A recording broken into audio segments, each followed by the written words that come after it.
The Adventure of Tom Sawyer by Mark Twain. Longman Simplified English Series. Read by Kotchakorn Seehanam. Chapter 6. In the graveyard. At 9:30 that night, Tom and Seth were sent to bed as usual. They said their prayer, and Seth was soon asleep. Tom lay awake and waited in restless impatience. The clock struck 11. Then there came a signal, the meowing of a cat. A minute later, Tom was dead and out of the window. He crept along the roof of the bushes and then jumped to the ground. Huckleberry Finn was there with his dead cat. The boy moved off and disappeared in the darkness. Half an hour later, they were stepping to the tall grass of the graveyard. It was on a hill about a mile and a half from the village. A friend fly mounted to a tree, and the boy feared that it might be the spirit of the dead complaining about this disturbance of that of the boy talked in whisper of the time and the place. The solemnity and the silence had a refreshing effect on them. They found the cliff of nearly dark earth which they were seeking, and kept within the protection of the great tree that grew within a few feet of the grave. Then they waited and in silence, for there seemed a long time. The mournful cry of a distant bird was the only sound that towered the dead stillness. Do you believe the dead people like us to be here? Said Tom in a whisper. I wish I knew. Whisper. It's awfully solemn, isn't it? It is. There was a long pause. I say, do you think Hodge? William can hear us stirring. Of course he can, at least he can. Another long pause followed. I wish I would say Mr. William. Better. Tom. But I never mean any harm. Everybody call him Hodge. You should be very careful how you talk about these people. Tom. This was discouraging and conversation dry again.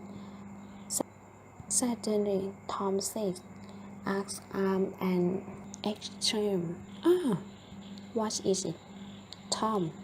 The two boys held on to each other. Their hearts beating fast. Oh, there it is again.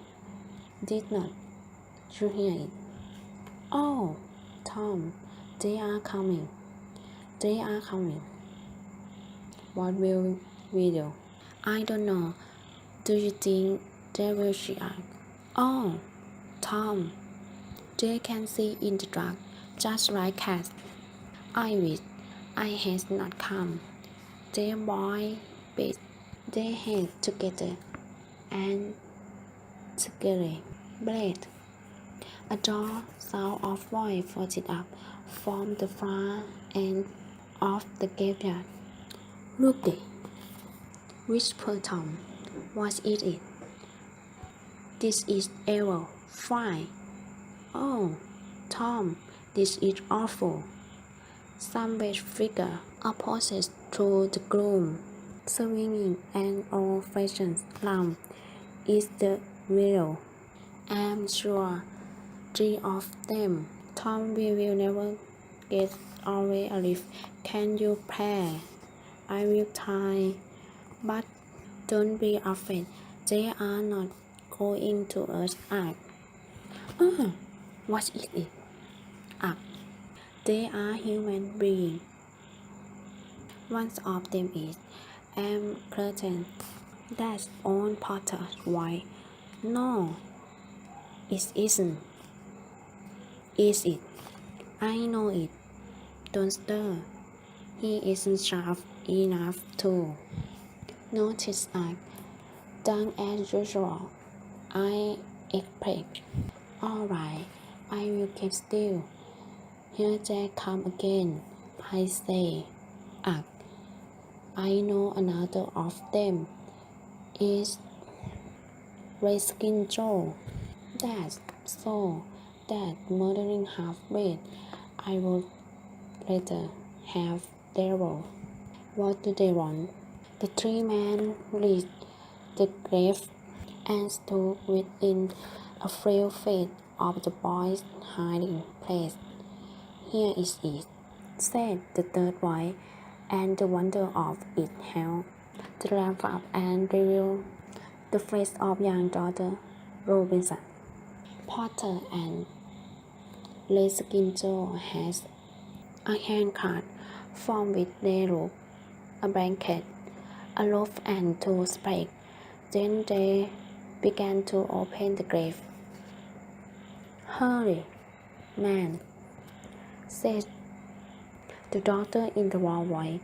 The moon may come out at any moment. They made an indistinct reply and went to digging. For some time there was no noise, but the sound of the spade moving the earth.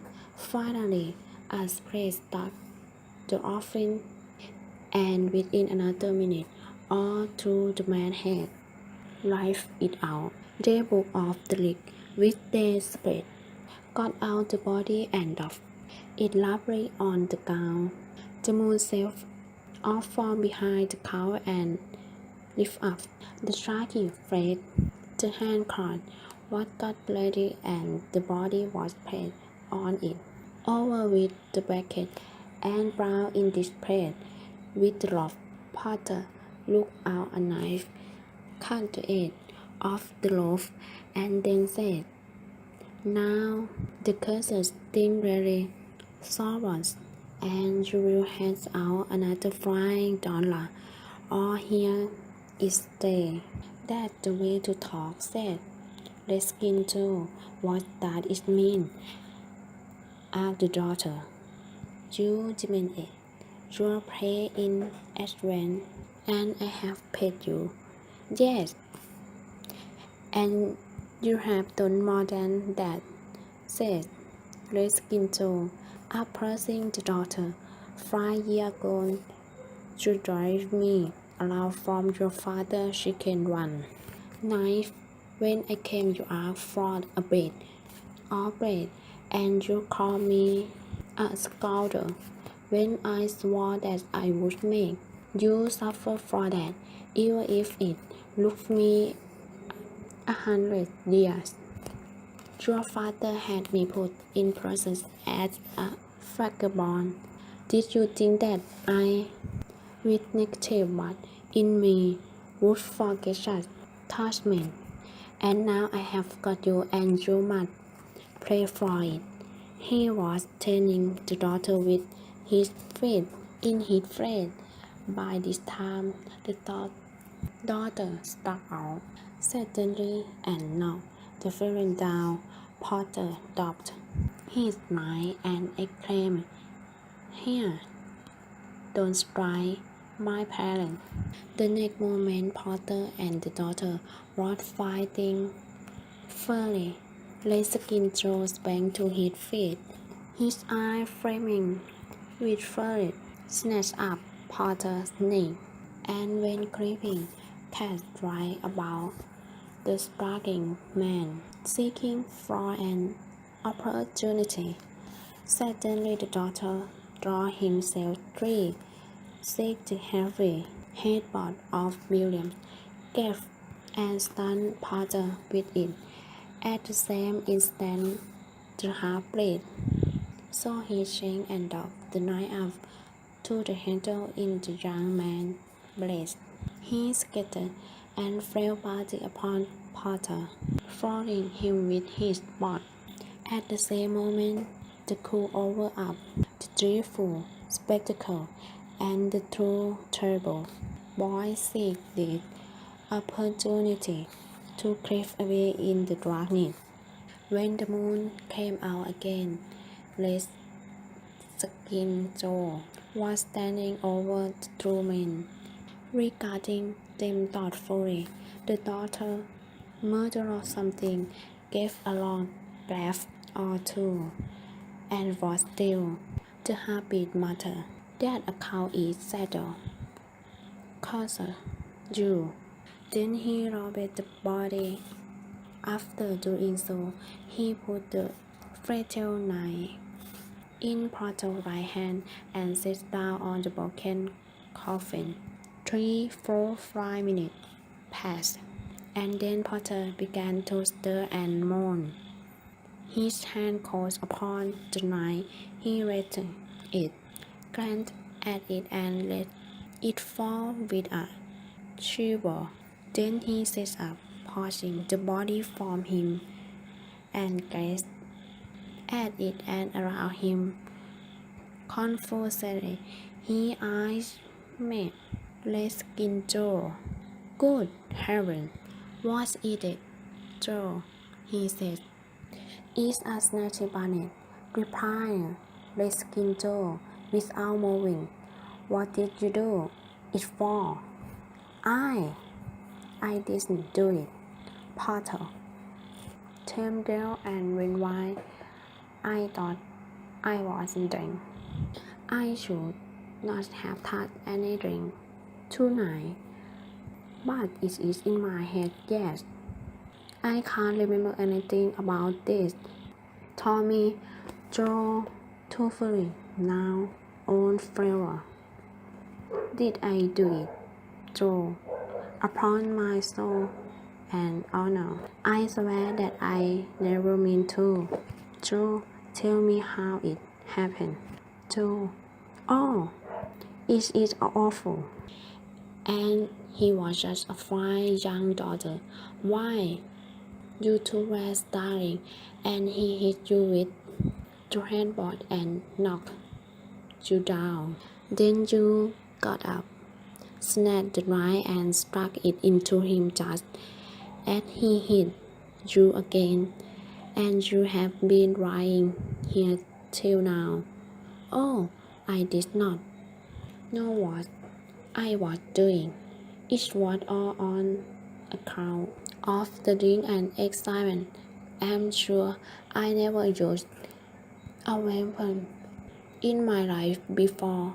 So, the poor creature dropped on his knee and held out his arm before the murderer.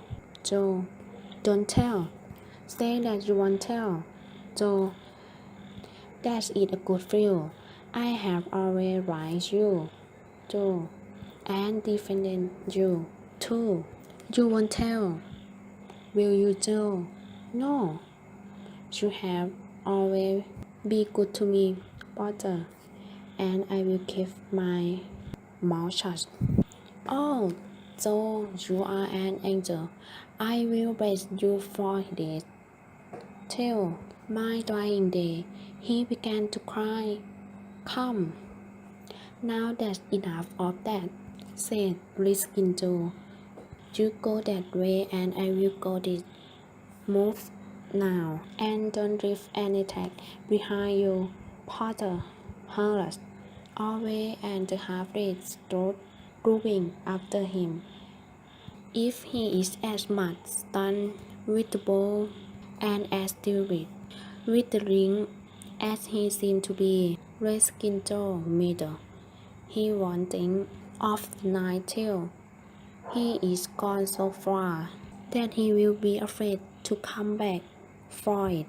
The coward.